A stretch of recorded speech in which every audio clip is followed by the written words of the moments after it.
నమస్తే ఫ్రెండ్స్, నేను మీ జర్నలిస్ట్ వలి. ప్రస్తుతం నాతో పాటు స్టూడియోలో ఉన్నారు ప్రముఖ రాజకీయ విశ్లేషకులు కొత్త రవీంద్రబాబు గారు. వారితో మాట్లాడదాం. రవీంద్రబాబు గారు నమస్కారం సార్. నమస్తే వలి సార్. ఆంధ్రప్రదేశ్ తెలంగాణ సంబంధించి అసెంబ్లీలో జరుగుతున్నటువంటి పరిస్థితులు ఒక్కసారి మీ ముందు పెట్టే ప్రయత్నం చేస్తాం. ఆంధ్రప్రదేశ్లో కూటమి ప్రభుత్వం ఏర్పడిన తర్వాత వైఎస్ జగన్మోహన్ రెడ్డి గారు మాజీ ముఖ్యమంత్రి, ఆయన అసెంబ్లీకి హాజరు కాలేదు. మొదటిసారిగా ఆయన ప్రమాణ స్వీకారం చేసి ఒక సైన్ పెట్టి వెళ్ళిపోయాడు.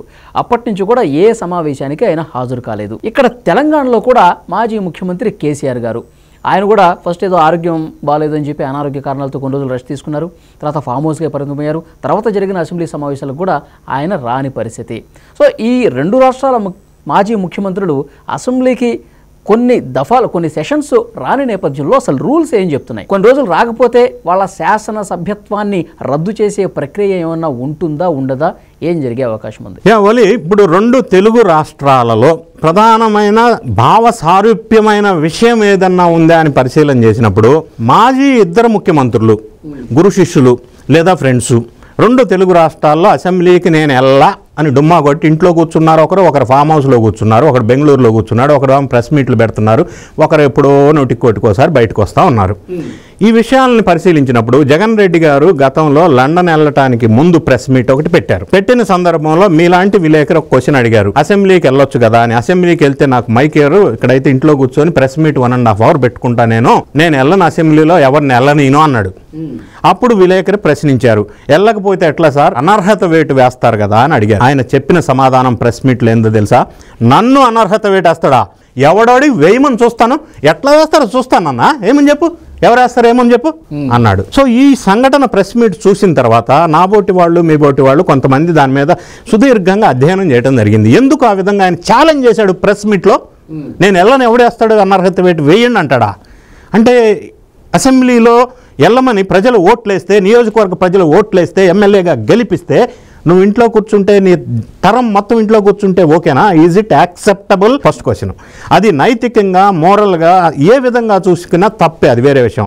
అంటే అలాగని వదిలేస్తారా? చట్టసభలో ఆ విధంగా ఉంటే వదిలేస్తావా? వదిలేస్తే జనం కోరిక ఎందుకు నిన్ను ఎమ్మెల్యేగా ఓటేశారు? జీతభత్యాలు తీసుకొని ఇంట్లో ఉంటే ఫెసిలిటీస్ అనుభవిస్తే సరిపోద్దా? ఇప్పుడు ఆయన పోకపోవడమే కాకుండా వాళ్ళ ఎమ్మెల్యేలు కూడా, మరి ఎమ్మెల్యేలు జీవితకాలం కొత్తగా ఎన్నికైన ఎమ్మెల్యేలు మరీ ముఖ్యంగా మాట్లాడుకోవాల్సి వస్తే రెండు తెలుగు రాష్ట్రాల్లో ఎక్కువ మంది ఉన్నారు. వాళ్ళ జీవిత ఆశయం ఏంటంటే అసెంబ్లీలోకి వెళ్ళి అధ్యక్ష అని అనాలని జీవిత కోరిక. ఆ కోరికని చంపేసి మీరు వెళ్ళొద్దని జగన్ కట్టడి చేయడం కరెక్ట్ కాదు. రెండోది, కేసీఆర్ గారు నేను వెళ్ళను, మా కొడుకు చాలు లేదా హరీష్ రావు చాలు రేవంత్ రెడ్డిని హ్యాండిల్ చేయడానికి అనటం కరెక్టా?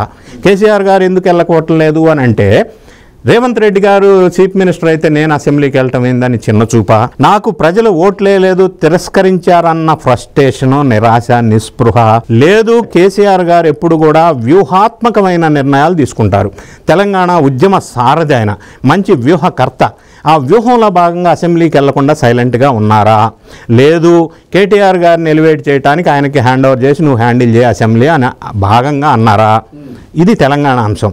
ఇక్కడ జగన్ రెడ్డి గారు మాత్రం ఎందుకో మరి ఆ విధమైన నిర్ణయం తీసుకున్నారు. ఇప్పుడు జనం ఎమ్మెల్యేల నుంచి ప్రెషర్ వచ్చింది. ఇప్పుడు లేటెస్ట్ నిన్న జరిగిన అంశం ఏంటంటే, జగన్ రెడ్డి గారు చేసిన స్టేట్మెంట్ ఏంటంటే, నేను వ్యూహం మార్చుకున్నాను, ఫిబ్రవరిలో లాస్ట్ వీక్లో జరిగే ఆంధ్రప్రదేశ్ బడ్జెట్ సెషన్కి నేను అటెండ్ అవుతాను, మా వాళ్ళని తోలుకెళ్తా అని చెప్పిండు. మరి డెసిషన్ ఎందుకు మార్చుకున్నాడు? దీని వెనక రియాలిటీ ఏందని ఆలోచించినప్పుడు, ఒకటి ఎమ్మెల్యేల దగ్గర నుంచి వస్తున్న ఒత్తిడి, రెండోది ఆంధ్రప్రదేశ్లో జగన్ మీద నెగిటివ్ ఇంకా ఎక్కువ స్ప్రెడ్ అవుతున్న సందర్భం. అసెంబ్లీకి వెళ్ళమని ఓటేస్తే ఇంట్లో కూర్చోవటం ఏంటి? ప్రజా సమస్యల మీద పోరాటం కదా చేయాలా? పోరాటం చేయడానికి ప్రజా సమస్యలే లేవు కాబట్టి అసెంబ్లీకి వెళ్ళలేదా? లేదా నాయకులుగా చెప్పబడుతున్న వాళ్ళందరూ వేరే పార్టీలోకి జంప్ చేస్తున్నారు కాబట్టి ఇక్కడ నేను పోయి అక్కడ చేసేది ఏముంది అని అనుకుంటున్నాడా?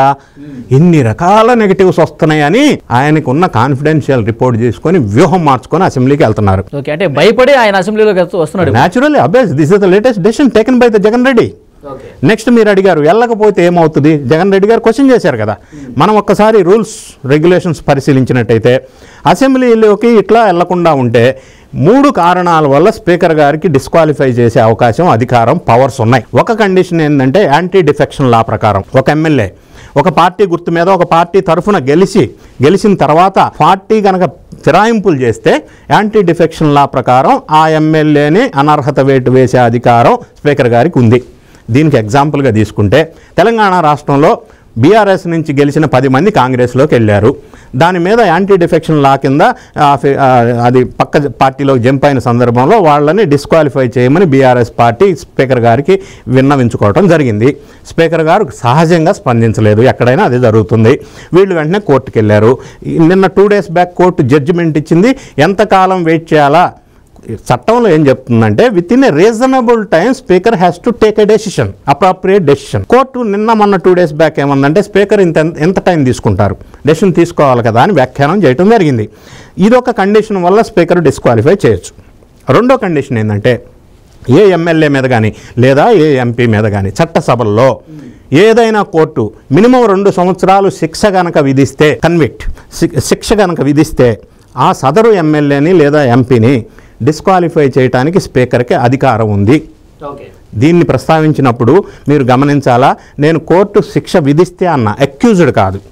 అక్యూజ్డ్ తీసుకుంటే ఆంధ్రప్రదేశ్లో వైఎస్ఆర్ కాంగ్రెస్ పార్టీ నాయకులందరూ అక్యూజ్డే, ఏదో కేసులో ఉన్నారు. అట్లా అంటల్ని మిస్అండర్స్టాండ్ పడితే దీనికి ఫర్ ఎగ్జాంపుల్ ఎంపీగా ఉన్నటువంటి రాహుల్ గాంధీ గారి మీద ఒక కోర్టు శిక్ష విధిస్తే 2 సంవత్సరాలు, అదే రోజు పార్లమెంట్లో నుంచి డిస్క్వాలిఫై చేశారు లాస్ట్ ఇయర్. అదే రోజు ఎంపీగా ఆయన కేటాయించిన ఇళ్లను ఖాళీ చేశారు. తర్వాత ఆయన బెయిల్ తెచ్చుకున్న తర్వాత మళ్ళీ ఆయన స్థానానికి ఆయనకి ఇచ్చారు. దీన్ని ఏమంటారంటే ఆర్టికల్ 101 ప్రకారంగా దీన్ని నిర్ణయం తీసుకునే అధికారం స్పీకర్కు ఉంది. మూడో కండిషన్ ప్రకారం స్పీకర్కి ఏముందంటే ఏ ఎమ్మెల్యే అయినా continue 60 days absent without permission ఎవరన్నా చేస్తే స్పీకర్ డిస్క్వాలిఫై చేయవచ్చును. ఈ కండిషన్ ఒకటి ఉంది. ఈ 3 కారణాలతోటి స్పీకర్ నిర్ణయాధికారం స్పీకర్కి మాత్రమే ఉంది, అది కోర్టుకు కూడా కాదు. ఇక్కడ అంశం ఏంటంటే మరి మీరు అడగొచ్చు, మరి 60 days without permission absent Jagan Reddy గారు ఇటు కేసీఆర్ గారు చేస్తున్నారు కదా, మరి 60 days తర్వాత డిస్క్వాలిఫై చేస్తారు, ఈ కండిషన్ బాగుంది కదా అని అనుకోవచ్చు. ఈ విషయాన్ని నేను క్షుణ్ణంగా పరిశీలించినప్పుడు అసలు ఎందుకు ఈ కండిషన్ ఇక్కడ అప్లై కావట్లేదు అని ఒకసారి చూసినట్టయితే మనం ఇక్కడ లాజిక్ ఏంటంటే జగన్ రెడ్డి గారు ఏ ధైర్యంతో అన్నారన్న విషయం ఆలోచించినప్పుడు ఆర్థిక నేరస్తుల ఆలోచన వేరుగా ఉంటుంది, మనలాగా ఉండదు. వాళ్ళకు వచ్చిన ఆలోచనలు మామూలు మనిషికి రావు. అందులో లాజిక్ ఏమంటే ఆంధ్రప్రదేశ్ అసెంబ్లీ ఎగ్జాంపుల్ తీసుకున్నా నేను.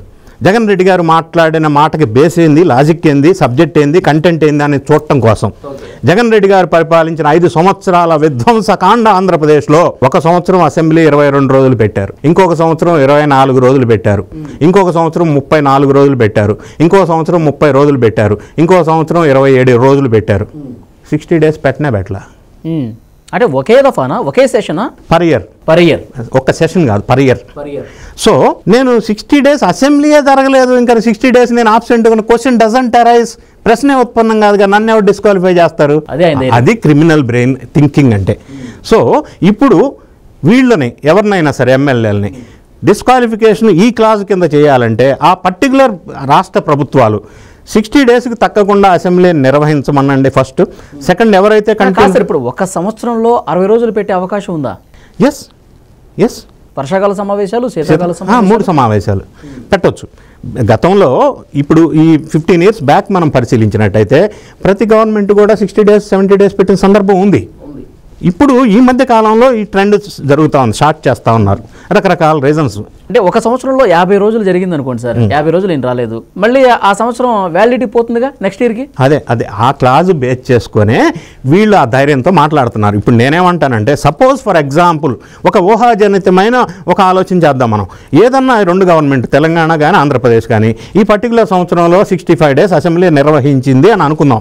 ఈ 60 days సదరు ఇప్పుడు మనం మాట్లాడుకున్న పెద్ద మనుషులు అసెంబ్లీకి వెళ్ళలేదు అనుకుందాం, వాళ్ళని స్పీకర్ డిస్క్వాలిఫై చేయవచ్చును.